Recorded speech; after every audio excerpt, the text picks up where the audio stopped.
question I got was, when did I switch to the F4i and why did I upgrade to it from the Ninja 250? The answer is I've been riding the Ninja 250 for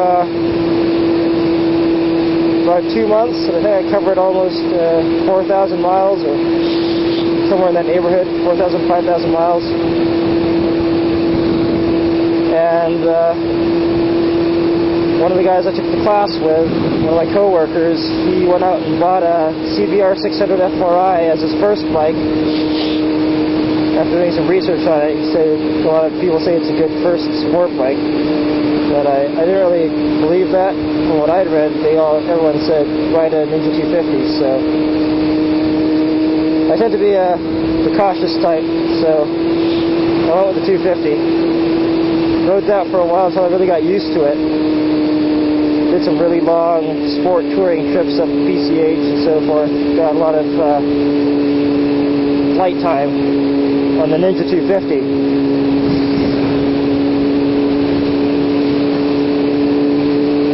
Another beautiful day. It's supposed to rain later this afternoon. For now it's perfect. It's kind of cold. It's actually very cold right now.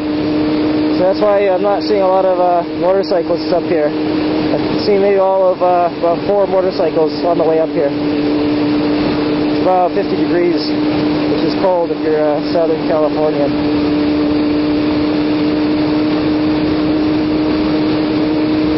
And right now I'm wearing 2 shirts underneath my leather jacket.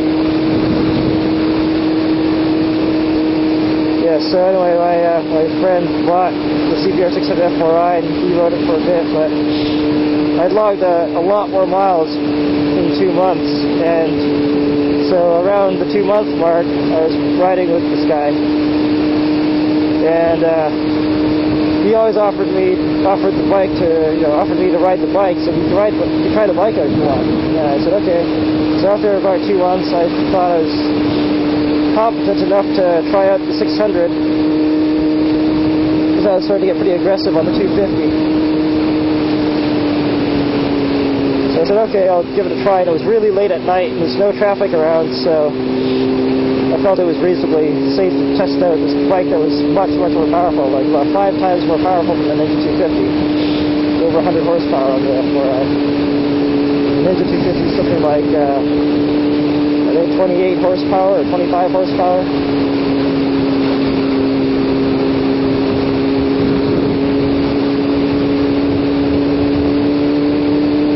So anyway, so I took the F4i that night for a little spin.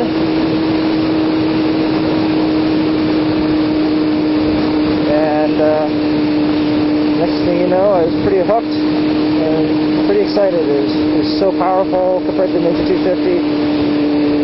I didn't have to crank it open so often. I just keep it cracked open slightly and it would go at a good pace. It just had this wonderful, hefty sort of weight to it, this real solid feel.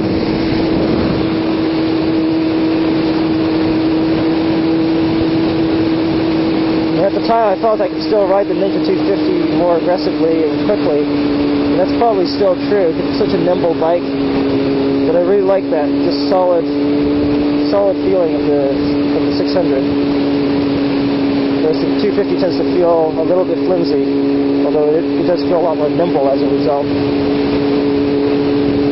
So once I'd done that, I was really starting to think about getting a 600 F4i after that. And so I basically had made up my mind that night, I think. A couple weeks later, I was looking on Craigslist for a good deal on a used bike, and I saw the silver and black F4i, pristine condition. The guy had hardly ridden it. He only had about 5,500 miles on it. So I said, okay, I'm going to try that one out. It looks really nice. I think I can handle it since I've had some experience riding an F4i now. And I upgraded. That's about 2 months in. In retrospect, I would say maybe it was a little bit early. Maybe even now it's a little bit early to be riding one of these.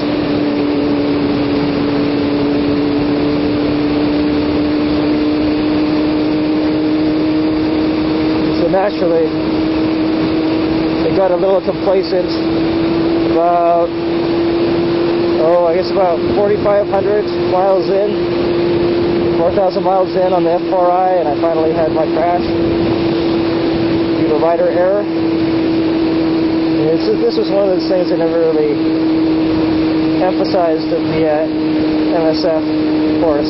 There's a lot of things they don't talk about or emphasize enough, in my opinion. It's a really cursory kind of training course. And there's really nothing in between the basic course and a track school. So everything in between is self-taught, reading books, and practicing every day.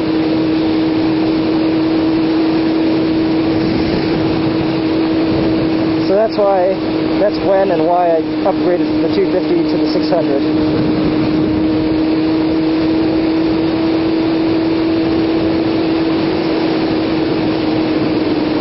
I think we're getting close to the end of Upper Big Tahunga here.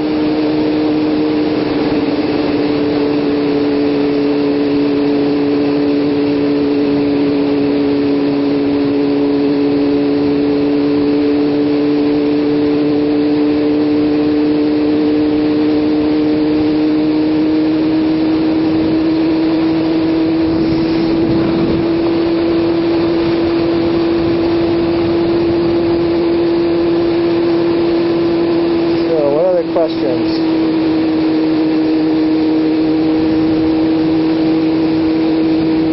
think that's it for now.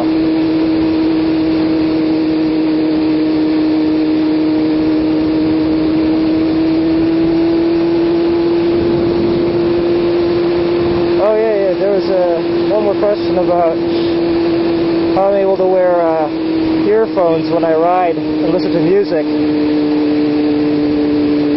And the answer is, I got a decent pair of earphones. They're called Etymotic ER6i earphones. But they double as earplugs, and I can listen to music at a normal level. So I don't know if that's what the question meant. If it was like physical pain from the earphones in your ears, or if it was just you had to play the music too loud and it hurt your ears that way. But I haven't had any problems with these. These are really comfortable.